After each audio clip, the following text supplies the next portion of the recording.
Assalamualaikum warahmatullahi wabarakatuh. Kami dari kelompok 5 akan menjelaskan materi media pembelajaran. Saya Rizky Amalia, NIM 196, kelas 2E, akan menjelaskan pengertian media pembelajaran. Kata media sendiri berasal dari bahasa Latin dan merupakan bentuk jamak dari kata medium yang secara harfiah berarti perantara atau pengantar. Dalam Kamus Besar Bahasa Indonesia, media merupakan suatu alat atau sarana komunikasi seperti radio, televisi, koran, majalah, spanduk, poster, dan film.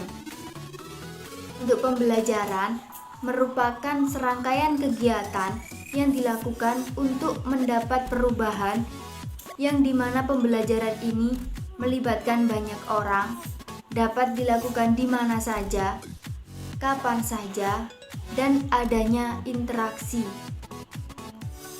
Sementara pengertian media pembelajaran, Gagne menyatakan bahwa media pembelajaran adalah berbagai jenis komponen dalam lingkungan siswa yang dapat merangsangnya untuk belajar kepada sasaran atau penerima pesan tersebut. Sedangkan menurut Ahmad Rohani, media pembelajaran adalah segala sesuatu yang dapat diindra, yang berfungsi sebagai perantara atau alat untuk proses komunikasi atau proses belajar mengajar. Berdasarkan pengertian-pengertian yang dikemukakan oleh para ahli, dapat kita ketahui bahwa media pembelajaran merupakan suatu alat atau sarana sebagai perantara untuk menyampaikan bahan pelajaran, sehingga dapat merangsang pikiran, perasaan, perhatian, dan minat siswa agar terciptanya suatu proses belajar mengajar yang efektif.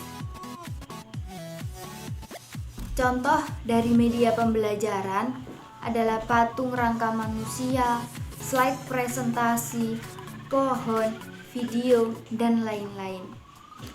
Untuk patung rangka manusia dapat digunakan dalam mata pelajaran IPA pada materi rangka manusia. Sedangkan media pembelajaran berupa slide presentasi dapat digunakan pada semua mata pelajaran. Yang terpenting adalah kesesuaian antara isi pada slide presentasi dengan materi yang akan disampaikan. Assalamualaikum warahmatullahi wabarakatuh. Perkenalkan, nama saya Fadrin Hawati, NIM 182 dari kelompok 5. Di sini saya akan menjelaskan tentang fungsi dan manfaat media. Yang pertama, saya akan membahas tentang fungsi media. Beberapa fungsi media dalam pembelajaran diantaranya sebagai berikut. Yang pertama yaitu memperjelas penyajian pesan dan informasi, sehingga dapat memperlancar dan meningkatkan proses dan hasil belajar siswa. Yang kedua yaitu meningkatkan dan mengarahkan perhatian anak, sehingga dapat menimbulkan motivasi belajar anak. Interaksi yang lebih langsung terjadi antara siswa dengan lingkungannya, dan kemungkinan siswa untuk belajar masing-masing dengan sesuai kemampuannya sendiri. Yang ketiga yaitu mengatasi keterbatasan indera, ruang, dan waktu. Maksudnya di sini ketika kita ingin menampilkan sebuah objek atau benda yang terlalu besar ukurannya yang kita tampilkan di ruang kelas, kita dapat menggantikannya dengan gambar, foto, atau slide. Dan misalnya kemudian kita juga ingin menampilkan objek atau benda yang ukurannya terlalu kecil, misalnya bakteri, kita dapat menyajikannya melalui mikroskop, atau kita juga dapat melihatnya pada film atau melalui gambar-gambar yang ada dalam internet. Kemudian ketika ada peristiwa sejarah yang terjadi pada masa lalu yang hanya terjadi sekali saja, kita dapat menampilkan atau menunjukkan pada anak bagaimana peristiwa itu dapat terjadi atau bagaimana prosesnya. Kita dapat menampilkan melalui rekor film ketika perang itu terjadi.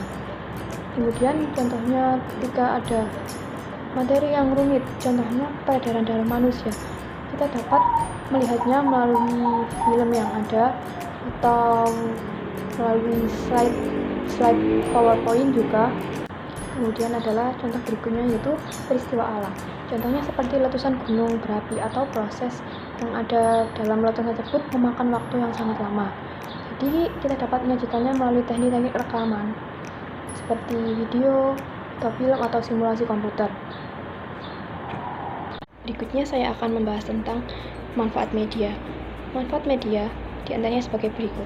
Yang pertama yaitu meningkatkan kualitas hasil belajar siswa.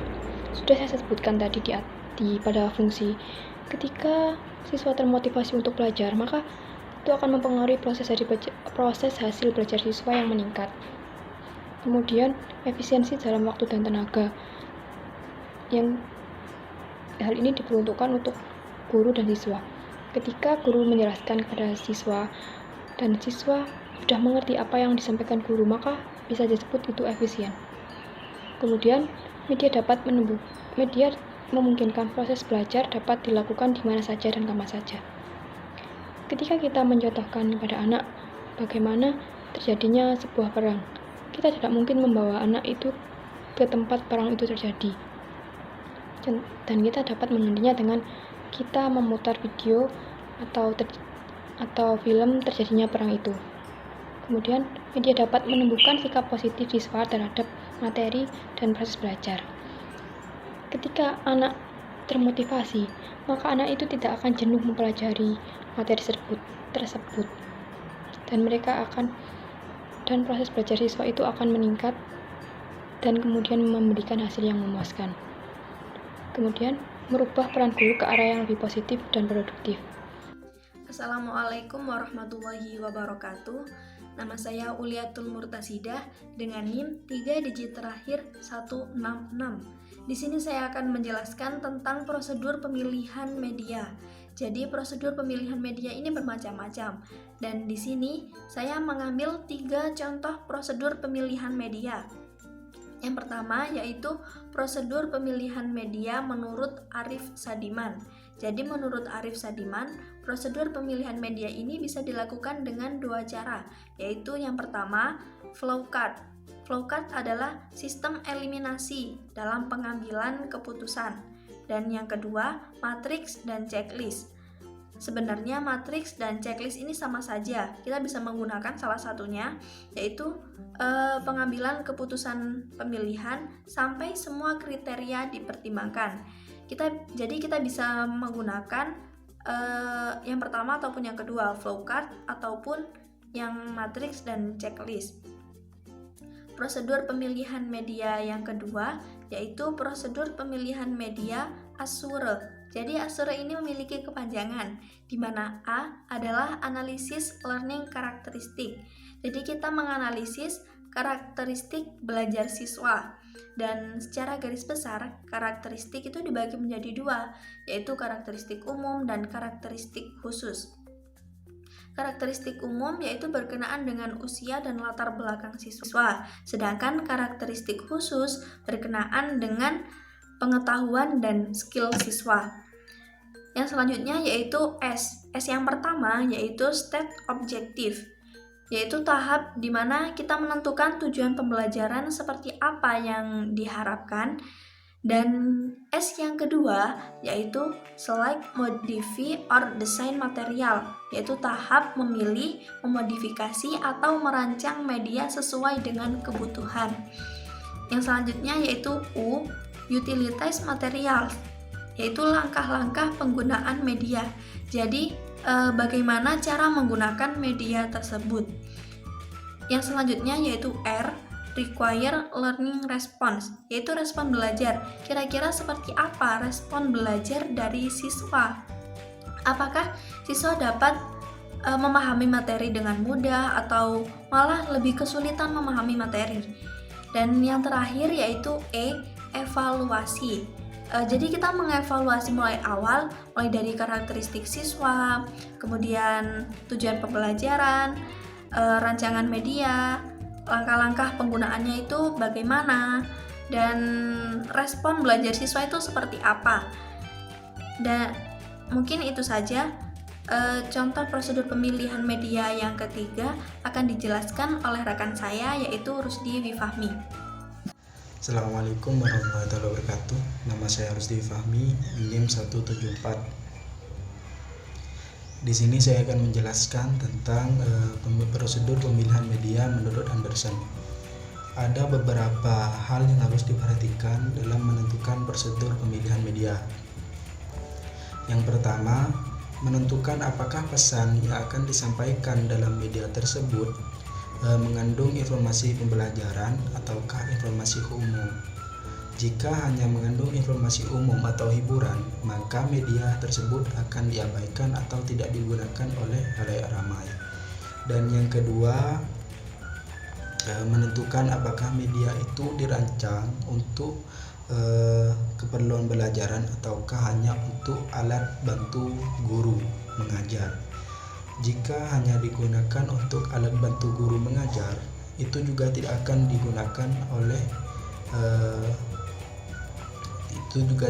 digunakan atau bahkan akan diabaikan. Dan yang ketiga, menentukan apakah tujuan pembelajaran lebih bersifat kognitif, efektif, atau psikomotor. Dan yang keempat, menentukan jenis media yang sesuai untuk jenis tujuan yang akan dicapai, yaitu yang kembali ke yang tadi, yaitu menentukan media yang sesuai dengan apa yang kita tujukan atau tujuan kita. Jadi media tersebut akan berjalan selaras dengan tujuan kita, maka tujuan kita akan dicapai ketika media tersebut tepat dalam pemilihannya. Dan yang kelima, mereview kembali jenis media yang telah dipilih, yaitu mengoreksi kembali jenis media yang telah dipilih atau mereview. Bahasa kerennya itu mereview. Dalam hal ini, pembuat media harus mereview kembali media yang mereka buat agar bisa tahu letak kesalahannya di mana dan letak kekurangannya di mana. Maka akan dapat diperbaiki atau akan dapat dijadikan lebih baik media pembelajaran tersebut. Di sini juga ada penerangan langkah-langkah yang perlu ditempuh dalam pemilihan media pembelajaran. Yang pertama, penerangan atau pembelajaran.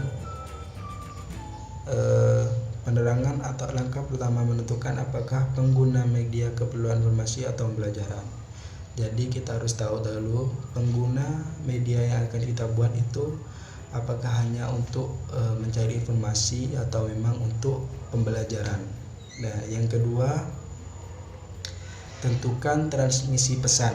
Dalam kegiatan ini kita sebenarnya dapat menentukan pilihan.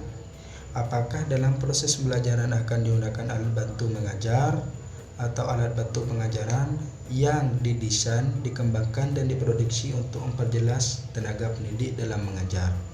Jadi dalam media tersebut kita harus tahu apakah media tersebut memerlukan alat bantu atau alat peraga dalam melancarkan atau mempermudah dalam kegiatan belajar mengajar. Dan yang ketiga, tentukan karakteristik pembelajaran. Asumsi kita bahwa kita telah menyusun desain pembelajaran di mana kita melakukan analisis tentang mengajar, merumuskan tujuan pembelajaran, telah memilih materi dan metode. Jadi sebelum membuat media pembelajaran kita harus terlebih dahulu membuat metode atau memilih materi yang akan kita sampaikan atau kita ambil dalam media tersebut. Dan yang keempat, klarifikasi media. Media dapat diklarifikasikan sesuai dengan ciri-ciri khusus masing-masing media. Jadi kita harus mengklarifikasi dulu media ini cocoknya dengan pelajaran apa, atau media ini cocoknya untuk informasi umum ataukah informasi pelajaran. Dan yang kelima, analisis karakteristik masing-masing media. Media pembelajaran yang banyak macam perlu dianalisis kelebihan dan kekurangannya dalam mencapai tujuan pembelajaran yang telah ditetapkan. Sama seperti mereview tadi, di sini lebih mengecek kembali atau melihat kembali media yang telah kita tetapkan atau telah kita buat dalam aspek ekonomi dan ketersediaannya dari berbagai alternatif, kemudian dipilih media yang tepat gitu. Bismillahirrahmanirrahim. Assalamualaikum warahmatullahi wabarakatuh. Perkenalkan, nama saya Muhammad Iqbal Fali, NIM 172, akan menjelaskan tentang jenis-jenis media pembelajaran. Menurut Rudy Bratz, mengidentifikasikan 3 ciri utama media pembelajaran. Yang pertama ada suara, yang kedua ada bentuk, yang ketiga ada gerak. Nah, 3 unsur tersebut dikelompokkan lagi menjadi 8 bagian. Yang pertama ada media audiovisual gerak, adalah media yang sesuai dengan perkembangan dan kemajuan zaman tentang ilmu pengetahuan dan teknologi informasi. Audiovisual gerak ini di dalamnya meliputi gerakan, penglihatan, dan pendengaran dengan menampilkan gambar yang bergerak. Contohnya film, video, dan televisi. Yang kedua ada media audiovisual diam, adalah media yang menampilkan suara serta gambar diam. Yang ada contohnya kayak slide gitu ya. Yang ketiga ada media audio semi gerak, adalah media yang memiliki kemampuan menampilkan suara disertai gerakan titik secara linear. Jadi tidak dapat menampilkan gerakan nyata secara utuh. Contohnya ada tulisan bergerak bersuara atau cerita. Yang keempat ada media visual gerak, adalah media yang dapat menampilkan atau membiaskan gambar atau bayangan yang dapat bergerak di layar bias. Contohnya ada film di Zoom. Yang kelima ada media visual diam, adalah media berupa gambar yang dihasilkan melalui proses fotografi. Contohnya ada foto. Dan yang terakhir ada yang keenam ada media visual gerak, adalah media yang memiliki kemampuan hanya menampilkan gambar disertai dengan gerakan linear, tidak dapat menampilkan gerakan nyata secara utuh. Contohnya kumpulan gambar. Sekian presentasi dari saya. Untuk slide berikutnya akan disampaikan untuk materi berikutnya. Assalamualaikum warahmatullahi wabarakatuh. Assalamualaikum warahmatullahi wabarakatuh. Nama saya Siska Damayanti, NIM 190 kelas 2E. Saya akan melanjutkan penjelasan dari pemateri sebelumnya, juga akan menjelaskan tentang media pembelajaran TIK. Nah, langsung saja. Yang pertama, saya akan melanjutkan penjelasan dari pemateri sebelumnya tentang jenis-jenis media pembelajaran. Jenis-jenis media pembelajaran selanjutnya yaitu media audio, yang mana pengertian dari media audio adalah media yang mengandung pesan dalam bentuk auditif. Arti dari kata auditif sendiri yaitu hanya bisa menghasilkan suara, yang mana nantinya pesan-pesan yang disampaikan tersebut dapat merangsang pikiran, perasaan, dan juga minat siswa untuk lebih dalam memahami materi pembelajaran tersebut. Jadi dapat kita simpulkan bahwa media audio ini hanya bisa menghasilkan suara tanpa bisa menayangkan gambar. Contohnya yaitu seperti radio, telepon, dan lain sebagainya. Kemudian jenis-jenis media yang kedua yaitu media cetak, yang mana pengertian dari media cetak ini adalah media yang digunakan sebagai perantara untuk mengonfirmasikan suatu hal atau materi kepada peserta didik dalam bentuk cetak. Nah, media cetak ini sudah sering kita jumpai, yaitu contohnya seperti buku, LKS, modul, dan lain-lain. Selanjutnya saya akan menjelaskan tentang media pembelajaran TIK. Menurut Widyo Siswoyo, media pembelajaran TIK itu ada 4. Yang pertama televisi, yang kedua radio, yang ketiga komputer, dan yang keempat internet. Langsung saja kita bahas satu persatu. Yang pertama yaitu televisi. Televisi adalah hasil pengubahan gambar serta suara menjadi listrik kemudian disalurkan melalui perantara kabel atau gelombang elektromagnetik untuk diubah lagi menjadi bentuk sempurna melalui pesawat penerima. Nah, televisi ini bisa digunakan sebagai media pembelajaran seperti pada saat pandemi COVID-19 ini. Salah satu channel TV menayangkan pembelajaran online yang mana itu ditujukan untuk siswa SD, SMP, dan juga SMA. Hal itu bertujuan agar selain para siswa belajar dengan guru secara daring, juga bisa belajar materi dengan melihat televisi yang telah disediakan oleh pemerintah. Kemudian yang kedua adalah radio. Radio merupakan alat komunikasi yang memanfaatkan gelombang elektromagnetik untuk menyampaikan pesan melalui udara yang mana kecepatannya menyamai udara. Nah, radio ini juga bisa digunakan sebagai media pembelajaran.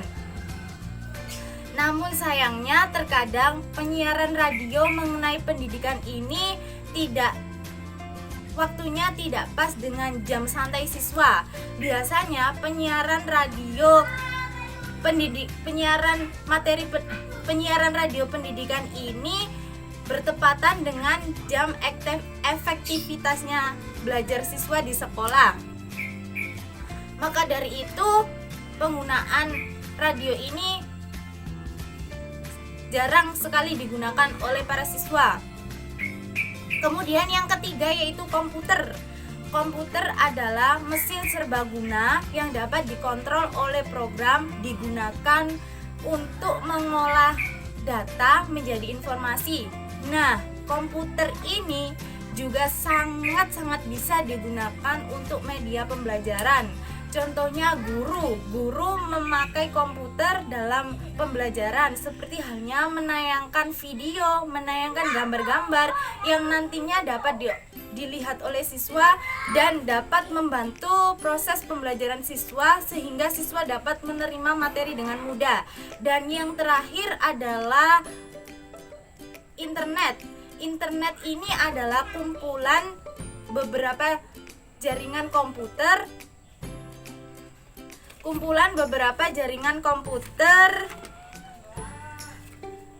sehingga pemakai dapat berbagi informasi dengan sumber-sumber yang lebih luas.